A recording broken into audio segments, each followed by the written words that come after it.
recording here, and then I'll be a minute or so. I'm looking for something to talk about. Yep, go. Let's move out. Enemy contact. Barrier activated. All right, never mind. Let's get back 5 seconds. Is that all? Oh, almost. Yeah, with that one.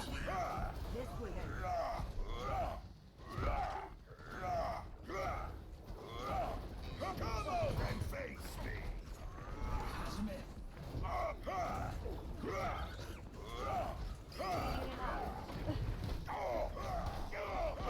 can't hold forever. All right, so I think we might talk about some shield management here. So, I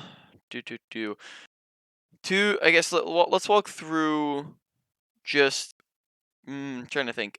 I guess the main one I'd mention as of the current moment is that we're pushing aggressively when we don't have shield. And when you can't really do that as Reinhardt. When you don't have shield, you can't push aggressively, because then the next question becomes, okay, well then how do you back out, right? How do you play passive when you need to play passive? Because when you push in, you're gonna lose health, and then what happens when you lose health? Well, if you don't have any shield available, the answer is you die, right? You can't back up, you can't do anything, or you're forced to play you're forced to not play as aggressive as you could be if you had shield available. You're just going to have to back up instantly.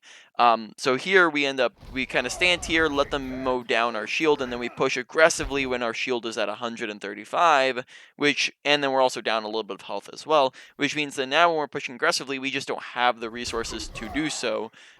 So I'd probably say that's just not a good situation to be pushing aggressively in, and then where we shield to back up in pretty much instantly rather than being able to push forwards. Shield breaks, and then I think we push in here again when we don't really have shield available, but I guess we're playing around cart. But we do push in, and then we're again, notice how we're instantly forced to kind of back off, largely noting that from the fact that we don't have a shield available. So typically how you want to play Reinhardt is we want to get aggressive when we have shields and play passive when we don't have shields. That is the simplification of a broader category of things that we call aggression that we could get into if I see that we need to.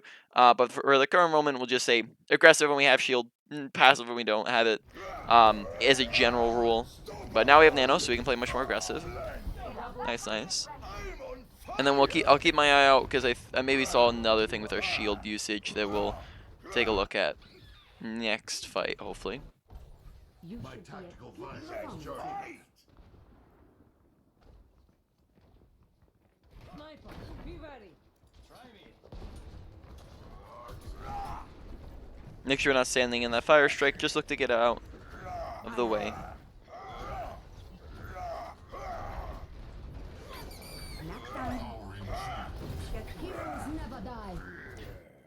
Okay, so we got lucky because I think we got bubbled there, but make sure you're looking to take out those mines before we're charging on the ball, because we just flat up charge them here when there's like mines everywhere, right? So we happen to get bubbled here, I believe, right? Bubbled and naded, which kind of save us through that, and then somehow we like skip through I think on one of the mines launches up in the air as well, but probably just be much safer if we just swung on them or shielded them, as well as I would encourage you to always think about where you're ending up out of your charges, because twice now we've charged a ball and then our end destination hasn't been like kind of clear in mind, and then we've given up the high ground and then therefore been in not so great positioning after we've ended after our charge.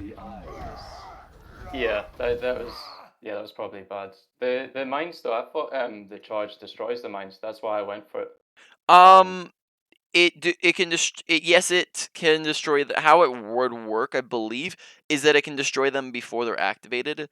And then after they're activated, they're just gonna blow you up if you try to charge into them.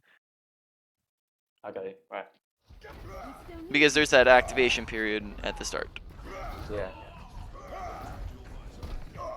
All right.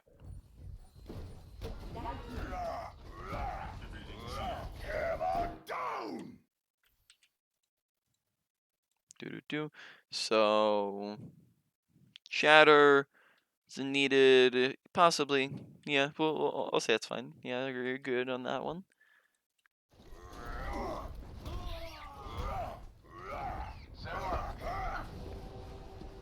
Oh, again, making sure we're kind of thinking about that end destination. You always want to be thinking, where is my charge ending? What is the wall I'm pinning into? Because it can't just be what character am I pinning into. Because if you're not thinking what wall am I aiming for, then you end up doing something like this, and then you end up being like halfway into their team, and then that could end up getting you killed. Like if we're super far ahead of our team. So that's just kind of the third charge where it hasn't seemed as though we're thinking about where we're ending up. Yeah, I think I normally just target the character. Yeah, you always want to be thinking about that.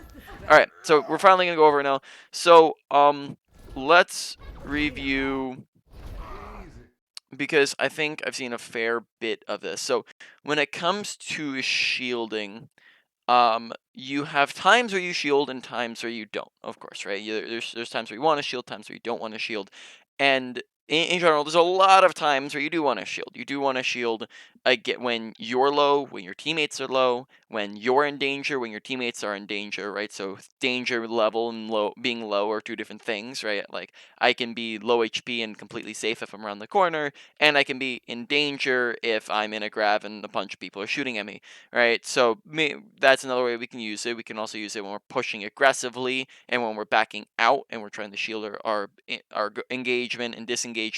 And then we can also shield against abilities and ultimates, which I'm not sure if I mentioned that already. I don't think I did. But so those are a lot of the ways that we can use our shield. But in general, when we don't want to be using our shield is against just everyday random spam damage. We don't typically want to be just leaving it up there to soak up shots from characters that are just their normal primary fires, because in a lot of cases that's just going to be wasting your shield for those scenarios, and then we won't have it for those scenarios that we just mentioned where shield is going to be a lot more important. And as we discussed, there's a lot of scenarios where shield is going to be very important, which we just don't want to be wasting our shield. And I have seen a bunch of times so far where we've held up our shield against kind of not so necessary situations. Like even now we're just kind of holding up shield when we could be when we could be dropping it and letting it recharge, because we don't necessarily need to be hard shielding if we're I think we're waiting on the shatter here. We don't necessarily need to be hard shielding for that. We can have it down and then put it up if we think he's going to shatter. Yeah. Like that. Say if they had like a Hanzo or something that can sort of ping an arrow down and like one shot a teammate, would it be worth holding shield? So Even if he was like alone, not with his team, sort of thing. yeah, so think about the scenario. So everything in Overwatch is situational. So it's always the answer is always going to be it depends, right? So think for example like the Widowmaker that had popped up earlier. That was a fine scenario to be shielding the Widowmaker because it's a one Widowmaker versus you guys. She's not going to do very much damage to your shield. The fight's nowhere near starting. This is another thing as well. If the fight's nowhere near starting, then you can be a little bit more flippant with how you're using your shield because you're not going to need it anytime soon, right? But you want to be careful if the fight's nearing a start or is started. So in that scenario where you're just shielding your Ashe to kill the Widowmaker, that shield is completely fine because the fight's not started. Widowmaker's not going to do a lot of damage. But Hanzo, right? If it's in between a fight, then sure, go for it. But if you're during a fight and Hanzo is just mowing down your shield, like Hanzo can really pump out damage. And if you're just sitting there holding your shield up against like a storm arrow or something like that, then your shield is just going to be taking a ton of unnecessary damage. Whereas if you were to drop your shield, then that means that like yes, he could get a lucky headshot through, but at the same time, your teammates, that's also not gonna be like a guaranteed kill on your teammates, and they can always have the ability to dodge it or take a different angle. And you have to think to yourself, well, is it worth it to hold up my shield for the chance of somebody dying versus a scenario where somebody is very likely to die, right? So comparing the value of holding up shield for a Hanzo who's spamming into us when we don't, when the fight started versus when you're blocking a shatter or blocking when your teammate's 1 HP or when your teammate is in danger, right? I would say in a lot of scenarios that your teammates being shattered and them being low and them being in danger, etc., those scenarios are higher value and higher importance, so you need your shield for those scenarios. Does that Okay, kind of make right. sense? Yeah, that makes sense. Yeah. Yeah. So again, it depends on the scenario. Most scenarios, probably not worth it to just hard shield like a storm arrow. Unacceptable. Okay. Okay. So like, just notice here, like how we're just kind of shielding, maybe nothing in particular, right? Everyone's full HP. No one's besides the nano blade on top of us, but not no for no ability other things that we can block. Nobody's in immediate danger. We're not pushing. We're not backing. We're not blocking abilities or ultimates. So ultimately, our shield here is just kind of being held up for the spam damage against the enemy team, which means that we just are losing all of it, and then we don't have it for when we actually want it, when we're getting aggressive. Look to charge him. Yeah, I mean you end up killing him, but as well we could look to charge him out of that grab and then like just guarantee the kill on him. Yeah. Additionally, if you see that those tanks are going to get out of the grab and survive out of the grab, charge at the very end of the grab. Yeah, and then that way you just guarantee the kill, and there's a wall like an inch away from you, so you're gonna get out of that charge immediately and just get a free extra 300 damage. So that'd just be a very easy charge to go for.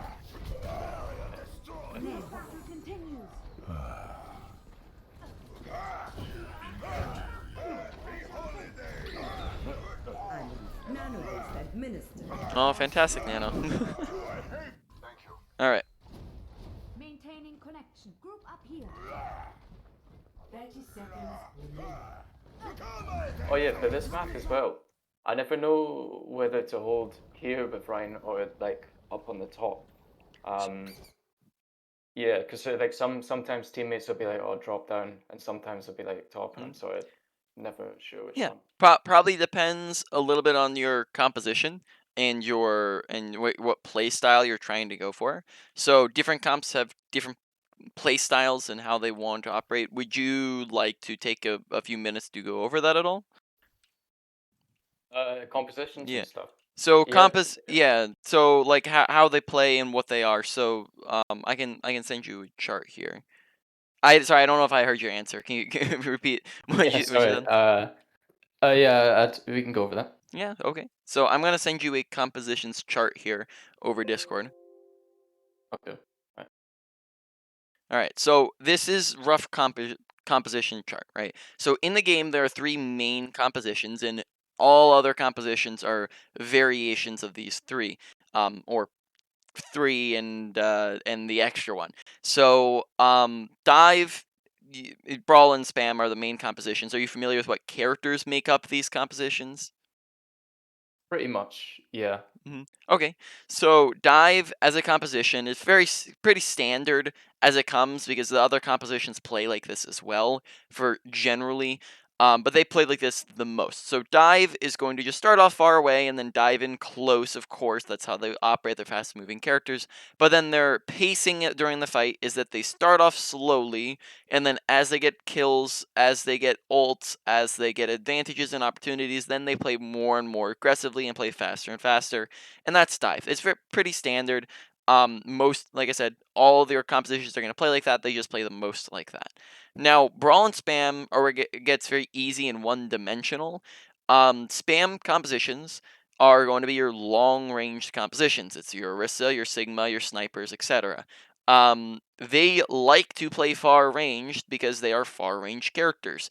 And they also like to play slowly because the slower the fight goes, the more time they have to go pew pew shoot shoot, and the more damage they are able to output, and that gives them an advantage. Now, Brawl is the exact opposite. They are made up of a bunch of close range characters, right? Like Reinhardt is a Brawl character, and he loses value, and the whole composition loses value the longer the fight goes on because they just can't sit back and pump out a ton of damage. They rely on the fast engagement of running in and swinging on the enemy team. So they want to be close, they want to play fast. That way the enemy team has less time to spam them from a distance. So coming back to and then hybrid is just anytime you're not really running any particular composition.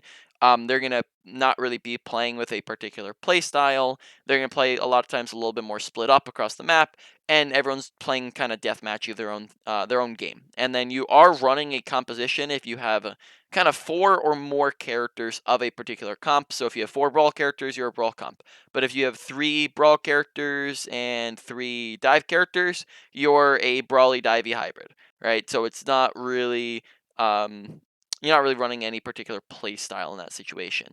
Or out of the 3 main play styles, to clarify there. So getting back to the current game we're in, um, it's going to depend where you hold here, because if you are uh, on a spam composition, well then you prefer the distance, you prefer the slower play style. So holding on top of the gas station here would probably be much better off for you, because you're going to have more space, more time as the fight progresses. Whereas if you're running a brawl composition, then you probably want to be holding up here on the corner, because if you hold up on the corner, this engages the fight sooner, you play closer to them, and you get to play faster, which supports your playstyle better. Now, um, in either case, you probably should not be up this far now, because the cart is all the way back here. And that means that you make it so that somebody could go for like a back cop. Like if ball went back there, then that draws your teammates to have to go and contest, and it just makes everything complicated. Additionally, you're missing out on a big source of cover. If the cart is all the way back here, then like what happens is when they turn the corner and they have cart with them, you can use the cart as cover and just contest from behind cart. Well, now, because there's no cart as cover, they can just walk through a lot easier with you having less hold potential. So ultimately here, we want to probably in this situation be holding up on gas station, even if we were on a heavy brawl, because of where the cart is at, because then we can hold up here, and then as they come to cart, we can drop on top of them. So is that all those explanations make sense for where and when you should be holding? Yeah, that definitely makes sense. Yeah. Alright, so So good. Doom and McCree would count as a brawl, I Yes, guess. currently we are on a brawl composition, and you have to remember as well that each character is going to have a certain level of value within all the different comps, because some characters are good in multiple comps, some are not. So Doomfist is going to be a divey and brawly character, right? He mainly brawl, a little bit dive, right? Like he's pretty good in dive.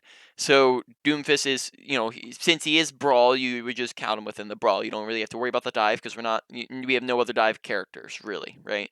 So in this situation, you'd say, okay, one brawl, McCree. He's a spammy character, but we're not really running a ton of other spammy characters. But he's also brawly, and he can work okay in a dive, right? So we'd say, okay, McCree's brawl as well. Anna's brawl again. She's okay in a dive composition, but we don't really have any dive characters. So she's brawl. Mercy is not brawl. She's spam or dive. Reinhardt is brawl. Zarya is brawl. So here in this composition, we have 1, 2, 3, 4, 5 brawl characters who are brawl comp. That makes sense? Yeah, definitely. That's good.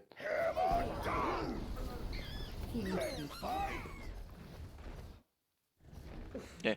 Might suggest going for a few more than just one character. Like typically going for solo shatter typically is going to be very little value. Just getting one kill out of it is kind of the bare minimum that you can get out of it, and getting more is just going to get you more and more value, right? Like getting one kill versus getting 2 kills.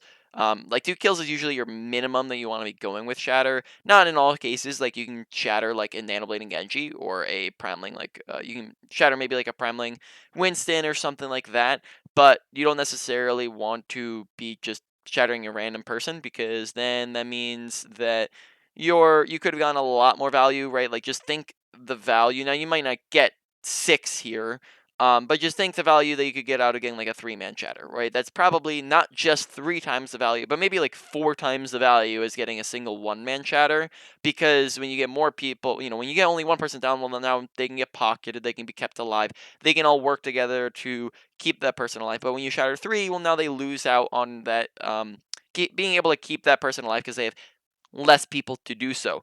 So you're probably getting like 4 times the value out of getting like just an extra 2 people in that. And then we maybe even see like just 2 people in front of us that we could have shattered. Yeah. But it's not like that's absolutely atrocious of a way to use it. Here, that's an example. I think this just exemplifies that poor positioning previously, where we were just holding so close and then they just came and got behind us, and then we just didn't have a way to go and get back to car easily.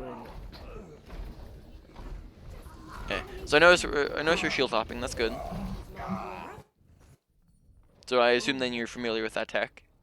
Yeah, yeah, Payload has definitely. reached the checkpoint.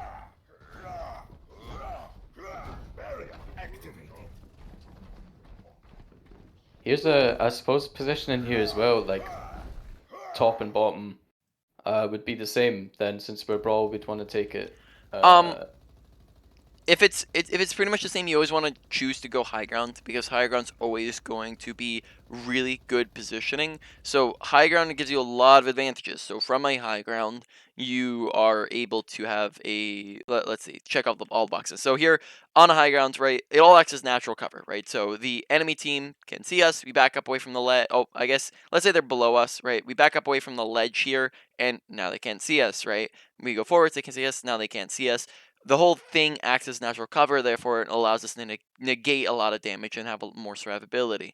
Additionally, most characters in the game, 2/3 of them, can't reach us on a high ground without using abilities, or sorry, without using the stairway, and then the ones that can reach us need to use abilities, which again gives us a layer of survivability. Then additionally, we can also see a ton of things from high ground that gives us a ton of visibility, right? We can just see so much around the map that we couldn't, right, if we're on a low ground, right? Like when we're on low ground here, we can't really see very much of the high ground, and we also can't see really, we don't have the option to like go over there on that side and see over there. But on a high ground, we can see all the high ground, we can see all the low ground, we can come over here and see most of the stuff over here, right? So we just have a lot of options when we're on the high ground for visibility. And then additionally, high ground is also not just good for you, but it's good for the entirety of the enemy team as well, right? And when it's good for them, that means that we want to go and like, even if it was terrible, because Reinhardt's not honestly doesn't get a ton from high ground, but what he can get from high ground is contesting the enemy team off of high ground and ripping that advantage away from them and handing it to your teammates, because your teammates do have characters that can benefit from high ground, right? Your Ana, your McCree, your Zarya, your Doomfist are all characters that are going to benefit from being on a high ground, right? So you want to take that advantage for your team, and therefore you probably want to be positioning up on high ground. Okay, alright, makes sense. Now, if the high ground is like, in that scenario over here where the high ground is a little bit farther away from the fight, well, then that means that, in that scenario, then you have to kind of weigh, is it worth just holding closer? Because if we hold closer, then that's going to mean that we engage faster. But here, if your two options are below high ground and high ground, then high ground, right? Okay, right. And then you can drop low once you need to contest and whatnot. Skipping back like real quick, just throw spam fire strike. Always want to just be spamming that out there. It's just gonna be your easiest form of ult charge. We want to just be fire striking in, times that we get it off cooldown. Is that the best you can do? Kümmere mich um dich. Okay, so notice like here where we're just kind of hard shielding against Tracer, when alternatively we could just back up a little bit, and that way we're just not wasting all of our shield, because now we're wasting all of our shield and then we're kind of walking to this fight and then we don't have it, or we need to recharge it. That's Yeah. unfortunate. McCree just snuck behind us.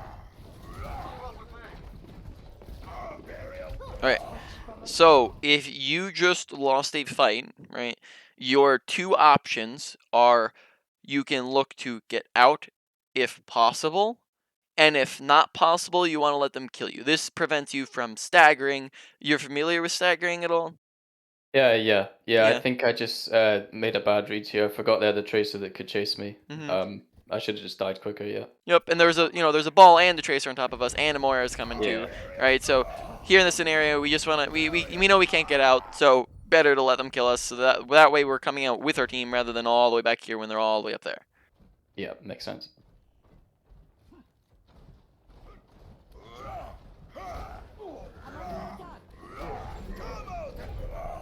Gleich wieder. Okay, now we have charged back in the charge back from spawn in the past, but we don't do it here. So I just probably recommend charge back from spawn. All you have to do is just like, jump a little bit to the side, go charge, right? And then we just get there faster, right? No reason not to go for that, because then it just gets you back sooner. You'll probably have charge by the time you get back to the fight anyways. Okay. But I did see us doing that before, so it's more so like we just didn't think about it in that scenario.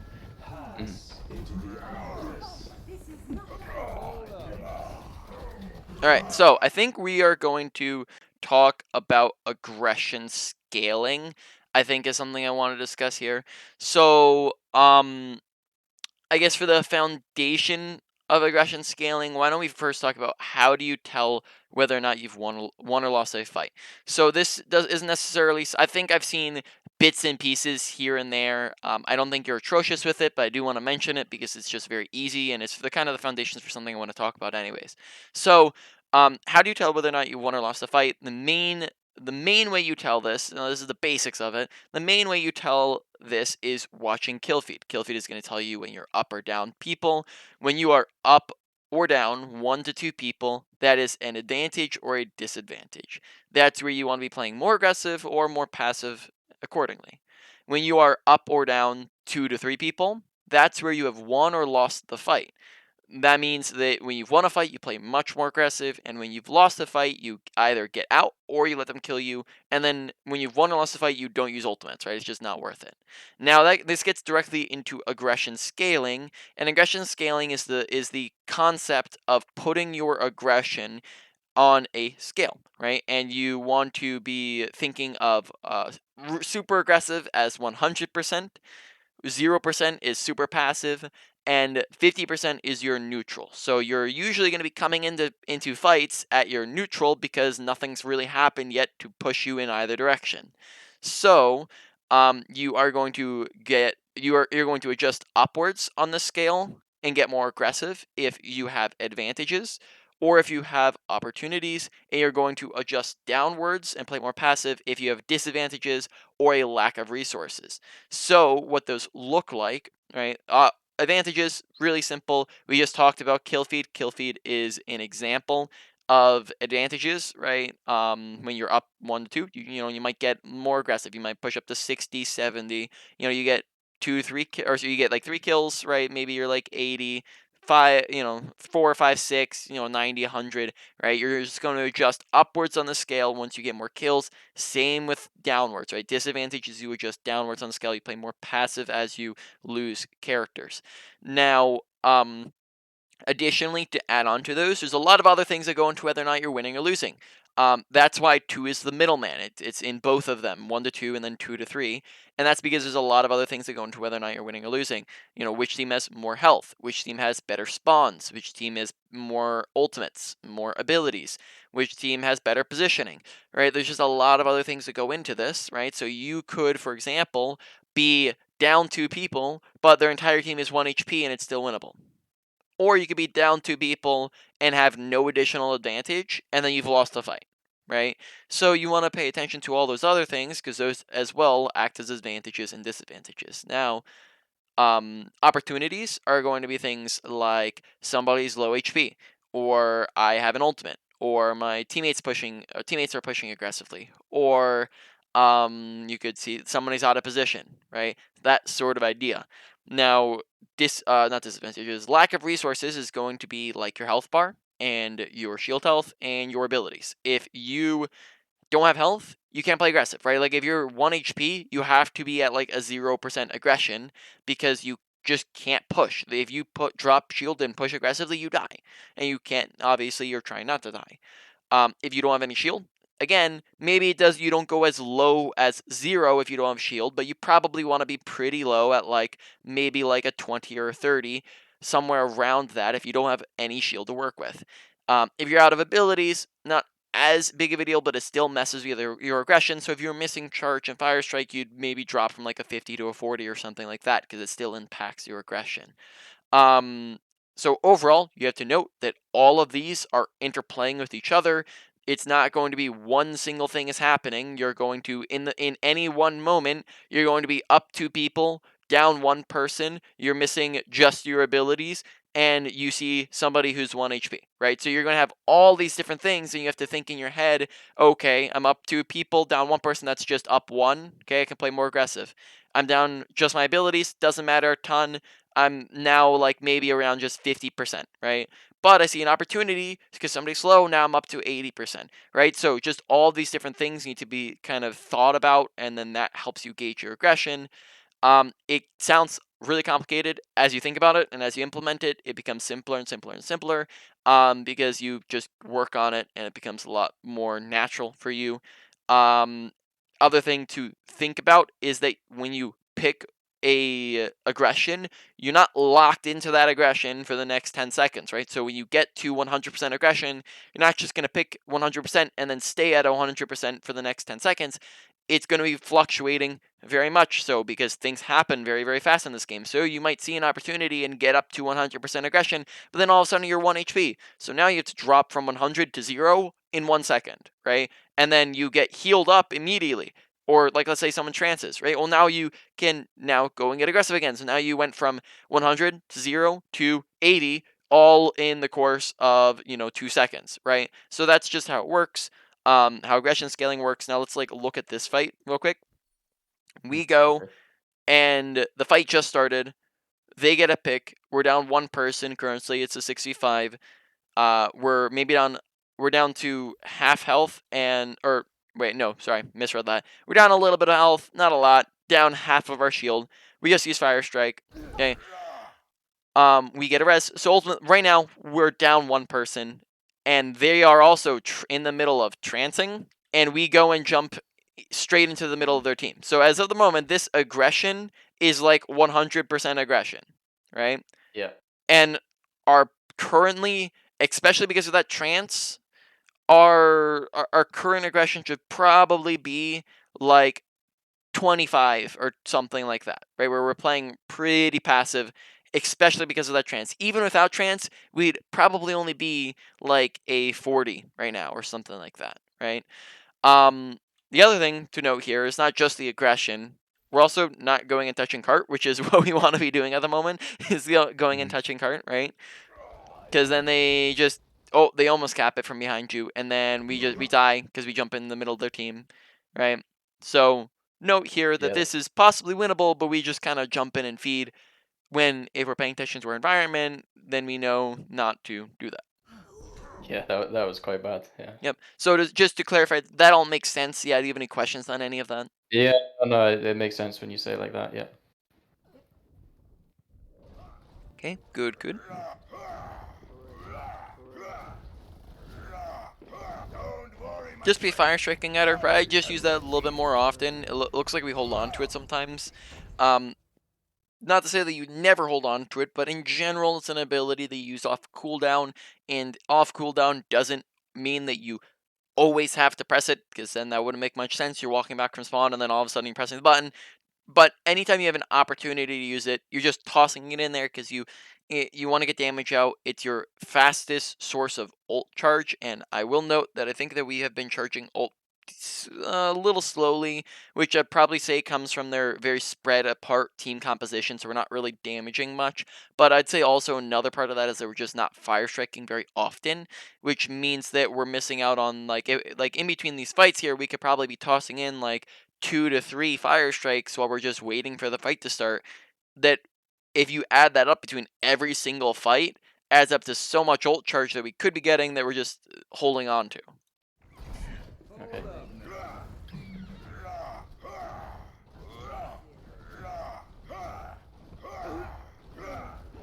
Walk it off. This is not your time. My ultimate is ready. Get behind me. Okay, so here as of the current moment, aggression maybe looks like a 50 something like that because we are up a pick, but our team is also lagging pretty far behind us. So our aggression is maybe looking like a 50, something around that mark, maybe like a 55. And we seem to be playing a little bit passive, like we're just kind of sitting here hard shielding and not really going in. Like we could just push up the cart here and just start swinging on things and using cart as cover and whatnot. But we're kind of just sitting there shielding, and then that means that we're not doing damage and not getting, again, like when you go in and swing at things, that's how you get value as Reinhardt. If we're just sitting there shielding, typically you're not doing a ton unless you're specifically blocking something that needs to be blocked, but it's just, here it's just a lot of spam damage. So go in and swing, do things, because that's how you get damage, that's how you get kills, that's how you get ult charge, and that's going to open up for so much value. You're powered up. Get in there. Where does it hurt? Probably wouldn't try to chase the Tracer, not going to work too well for you. Damage amplified. Note that I think that's the first time we use Fire Strike for like that fight and in between fights. Quite a while. Come out and face me. Okay. Note as well that we keep flashing up our shield.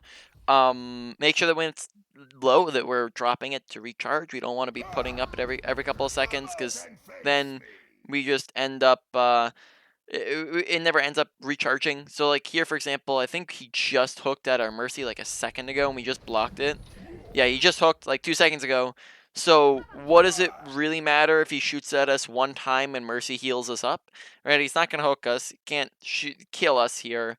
So here we're just flashing up our shield and stopping the recharge process. And then that means that when they re-engage and have 4 people here, well, now shield's at 63 when it could be at like, it could be at like 1,000 right now or something like that, right? Or not 63, 600, right?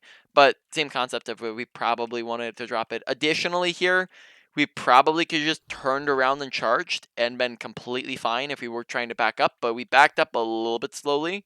And then now look at this, how this looks. We have like pretty much our entire team pushing us, and we're really far ahead of our team, and we don't have respawns currently. So here we backed up slowly, messed with our shield a little bit. Do you mean charge back to spawn? Like Yes, that we could. direction? Okay. Yes, we could have just charged back to spawn in our direction. Yep. Alright, oh yeah.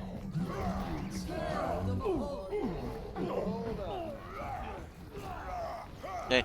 Not super your, like, I might throw a fire strike at him, but it's not really your I guess job to be turning around and shooting at the McCree when you have like 4 teammates who can do that. You might be better off shooting at like the Zenyatta who's right on top of you.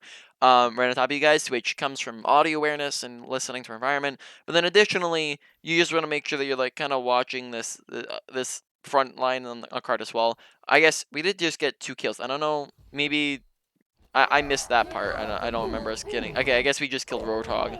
So I guess that's a little bit more fine because we didn't see anybody on cart to kill. I thought there were more people just pushing cart.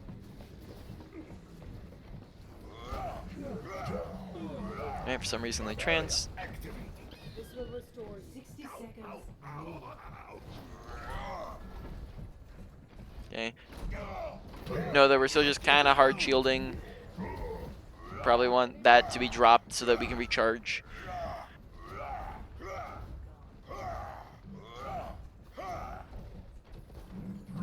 And then again, just kind of soaking up the spam damage, right? Like, of course you can throw it up for a hook there, right? If you're blocking that hook to stop you or your hog from getting hooked, but you don't want it to just be up here for the, the Zen shots and the Ash shots, and then you can put it up if somebody gets low, but you don't want to just be hard holding it there. Because then again, when we're pushing here, we don't have shield to push with, and then we try to back up immediately, and then we don't have shield. Yeah, and now with the thing as well. Okay, good usage of cover. Very easily could have died there. Against the when we're trying to shatter here, and let's watch that again. I think we kind of felt forced into it because we had lost our shield. I don't know if we wanted to necessarily use it there. I think we were just kind of using it as that last ditch because of the fact that we lost our shield and we were getting shot at, and we kind of wanted to save our butts and get out, which didn't turn out well because Reinhardt was just sitting there with a shield. That's just my maybe speculation there. I can't necessarily guarantee that. It's possible we were just trying to go for the shatter. If we were trying to go for the shatter, I'd be careful when you just see Reinhardt just hard shielding like that, because then you probably won't get it through. Yeah. Yeah, I think I was just trying to get some sort of play after my shield went down. Yeah, which then in that case, it's more like the issue is the fact that you let your shield get run down that easily in the first place, right? Yeah.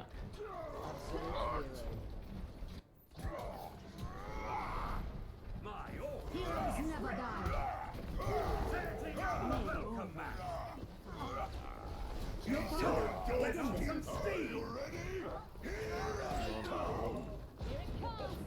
All right, pretty good.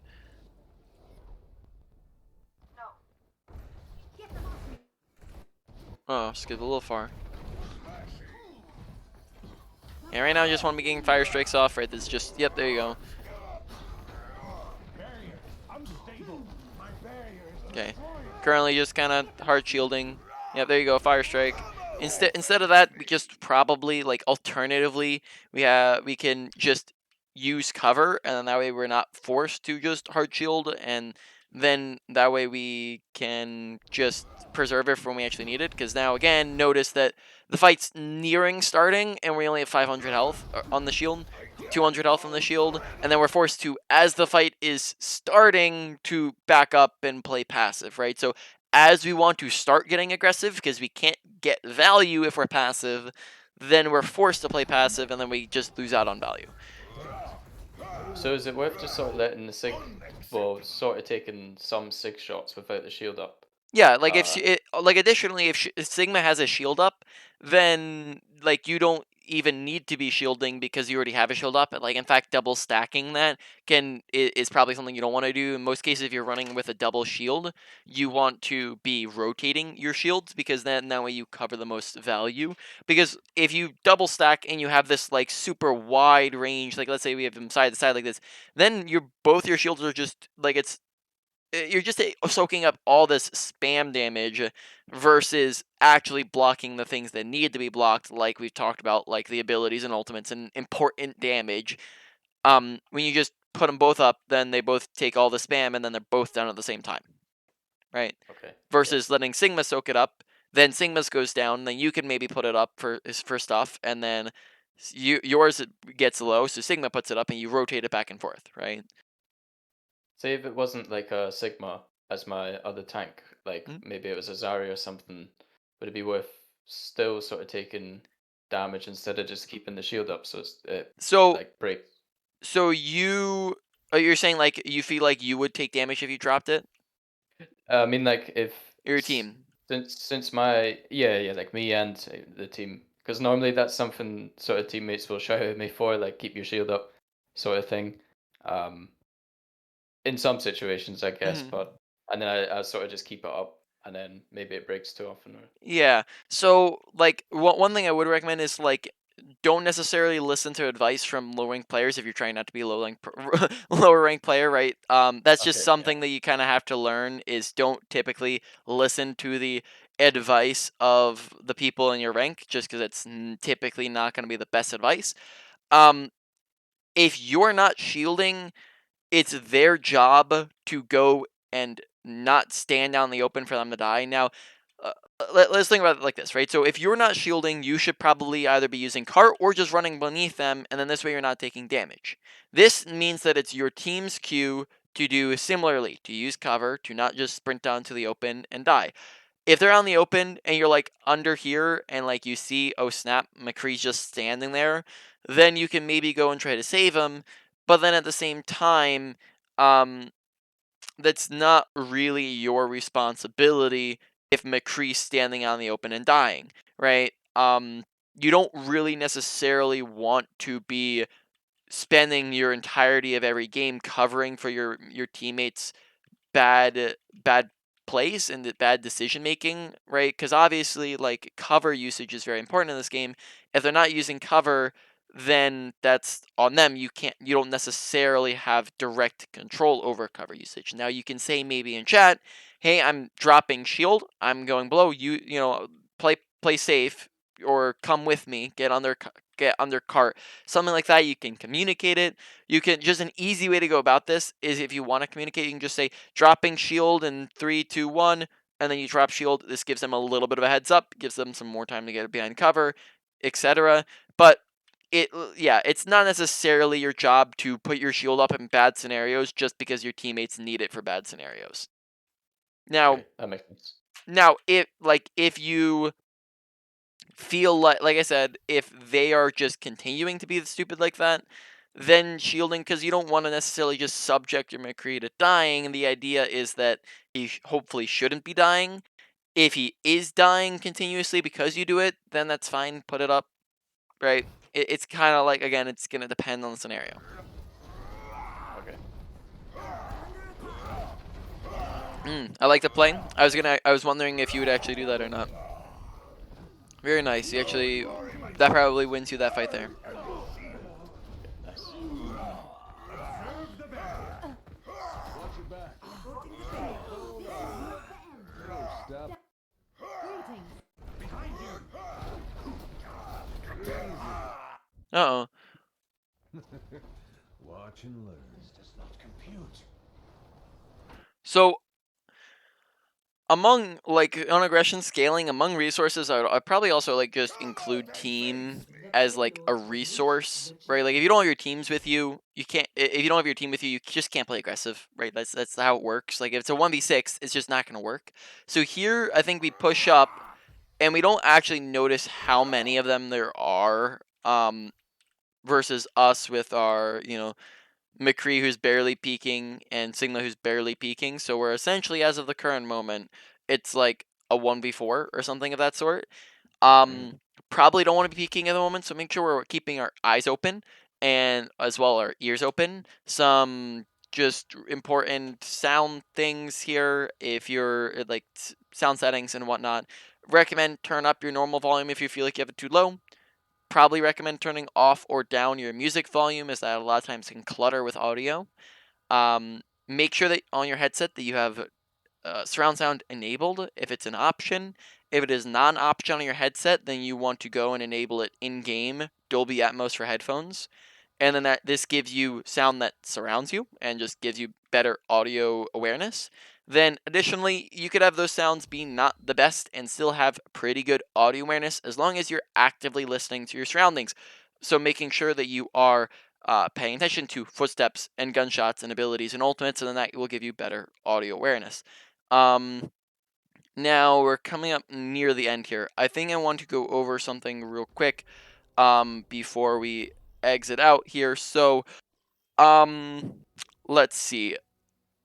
Let's just talk about like the application process with a lot of this stuff, because this is something I usually want to cover in my sessions, especially my first sessions with people, is I want to be able to cover how do you apply this stuff, because this stuff can maybe, some of it can be a little bit vague, like, it might be pretty difficult to look to think about your, be aware of your surroundings or to work on your aggression scaling. So you might be thinking, how do I actually get to work on some of this stuff?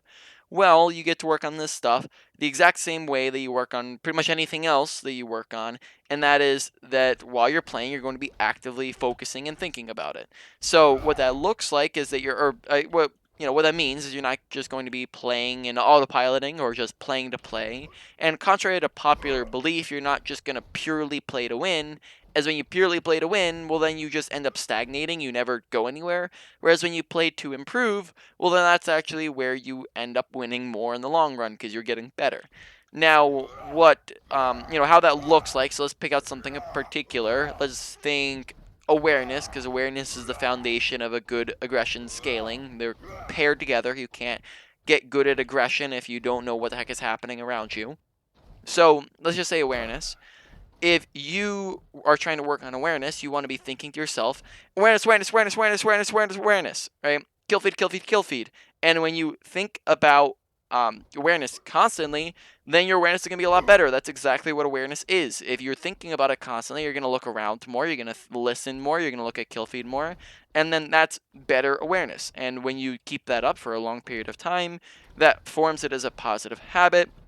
Once it forms as a positive habit, then that means that you no longer really need to put as much effort and thought into it. It just comes naturally, and you've successfully gotten better at it, and then you can move on to something else to work on.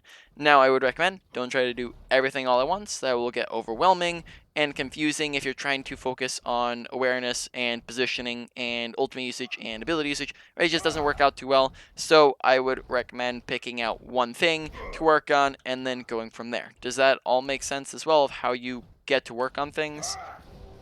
Yeah, I've sort of done that in the past, like with high ground. Like a lot of Overwatch videos recommend going high ground a lot with rounds. So like that was one of the things I would just be like, okay, make sure I'm going high ground this match, sort of stuff. Yep, Um, exactly how you should be doing it. Yep, you got it. Alright, so now we're going to go and do a quick review, go over the main points of the session, and then wrap it up from there. So, ability usage wise, Fire Strike, use it off a cooldown, use it more often. Additionally, just quick Fire Strike tech is just you can, if you want to fire it off really quickly without taking very much damage, it has a charge up animation, so I can just press the button while around the corner here, turn the corner, and then come back very, very fast. So it just means that you're not out in the open as long. Use it off cooldown. Besides that, nothing else. Charge. Think about your end destination and where you're going with it. This way you're not just charging straight into their team or off the map or, just not dropping off a high ground unnecessarily. Think about where your end destination is. Charge out a spawn. Typically, I don't think we talked very much about this, but typically you want to be looking to go for shorter range charges, which I think you did a good job of typically. That's just because you can come out of it pretty much instantly. You're not locked into the animation very much. Moving on, shield usage. Shield usage. Make sure that when you have it up, that you're not just holding it up and soaking up all this random spam damage. When it gets low, make sure that you are looking to let it recharge. Don't just keep flashing it up, because that means that it just is going to never recharge. Additionally, think about all the things that you can block. You can block when your team is low, when you're low, when they're in danger, when you're in danger, when you're blocking ultimates, when you're blocking abilities, and when you're pushing and backing aggressively. Typically that's done with shield hopping, which you, for the most part, got. I'd say maybe you could have done that slightly more often, but I think for the most part you got it down. You understand how they use that. Additionally, let's see, what else was there with shield? I think that's mainly it, right?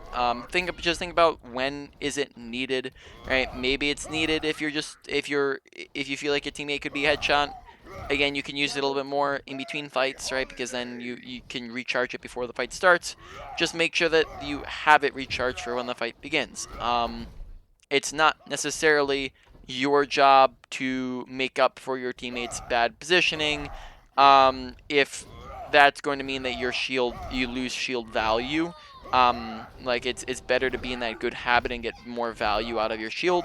But at the same time, you do want to be wary and careful of what your teammates are doing and help them out so they're not just dying flat up. You can call it out when you're putting it down and etc. Okay. Now overall, ability usage probably goes to like a medium priority for you to work on.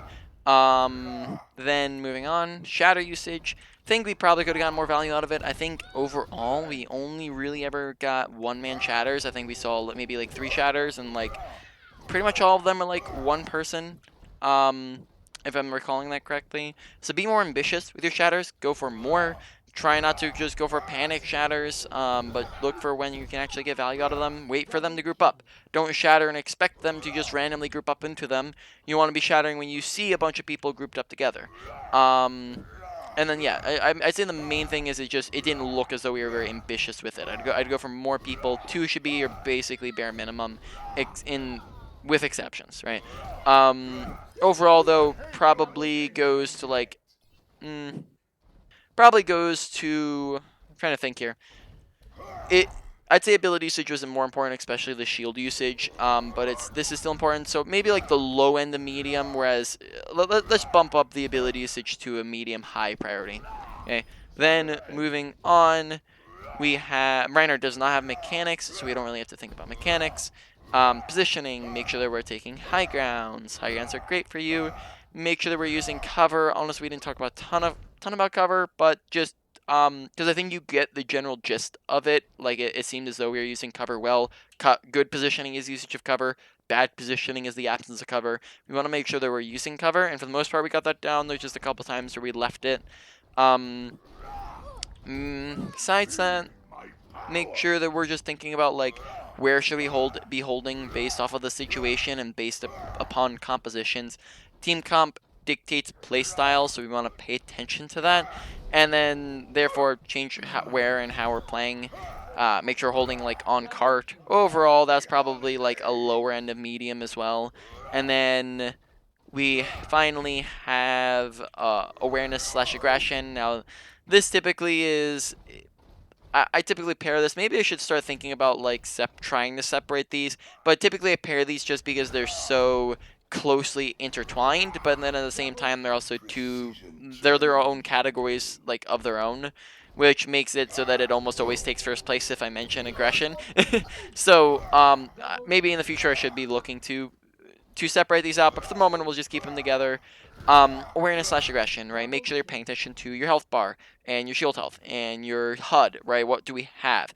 Making sure we're paying attention to our audio awareness, right? What's happening around us. Make sure we're paying attention to tab and what's happening with team compositions. What are they running? What are we running? How does that affect our playstyle? I'd recommend looking at their team comp at the beginning of the game, but then also you should probably be pressing tab in between every single fight of the game, because then that means that you're able to keep track of any character swaps and ults on our team. Additionally, pay attention to what's happening in kill feed. 1 to 2 is an advantage or disadvantage.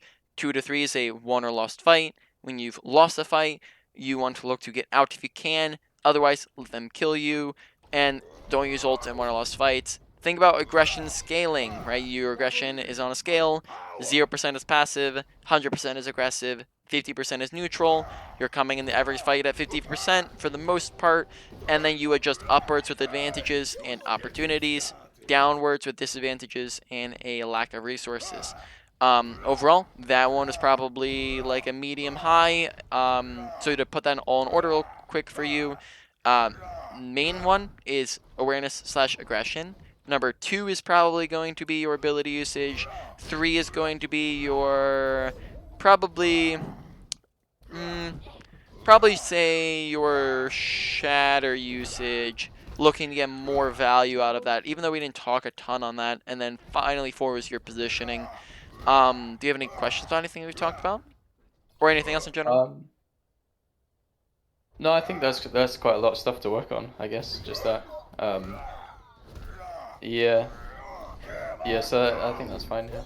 Alright, so take it one step at a time. Probably work on that first one first, and like I said, that's a massive category. If you need to, do 1 to 2, 3, 1 to 2, 3, 1, 2, 3 things within a category rather than the entirety of awareness/aggression, because that's a very big category. So maybe just focus on kill feed and then just focus. Well, actually, I don't think you really need to work on kill feed. So maybe just focus on like aggression scaling, right, and think through that, and then that could probably help a lot.